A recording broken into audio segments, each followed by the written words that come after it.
Prodige Gerudo et reine de ces dernières, elle est la pilote de la créature divine Vanaboris. Urbosa est une Gerudo et possède donc les aspects physiques de ces dernières, grande taille, peau mate, yeux verts et cheveux rouges avec une forte musculature. Urbosa est souvent accompagnée d'une armure légère incrustée de pierres précieuses, ainsi qu'un collier en or indiquant son rang de chef. Elle porte aussi un fanion bleu avec toujours le symbole de Vanaboris tissé dessus. Urbosa se bat avec le cimeterre et le bouclier des 7 joyaux, incrustés de pierres précieuses, comme son nom l'indique. Comme les autres prodiges, elle possède une capacité unique, celui d'invoquer la foudre par simple claquement de doigts. Aussi appelée Urbosa la Grande, elle est la reine de son peuple composé entièrement de femmes. La reine du peuple du désert joue un rôle similaire au Impa des anciens jeux par rapport à Zelda, les deux sont très proches.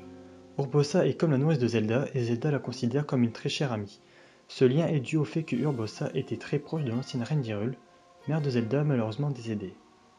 D'ailleurs, Urbosa appelle Zelda Madame en l'honneur de son amie disparue, qui disait de Zelda enfant « Regarde ma princesse, une vraie petite dame ». Urbosa est la reine de la cité Gerudo qui se situe en plein milieu du désert Gerudo. Mais au même lieu se terre le gang des Yigas, un clan d'anciens Sheikah dévoué à la résurrection du fléau. Les Gerudo et donc Urbosa sont donc tout le temps en confrontation avec ce clan. Urbosa est la prodige Gerudo nommée par la famille royale d'Hyrule. Elle est donc par conséquent la pilote de la créature divine Vanaboris. Le rôle de prodige consiste à s'allier à toute Hyrule afin de se préparer et se défendre face à l'attaque du fléau qui a été prédit par un certain devin. Les années passèrent jusqu'au jour où le fléau s'éveilla.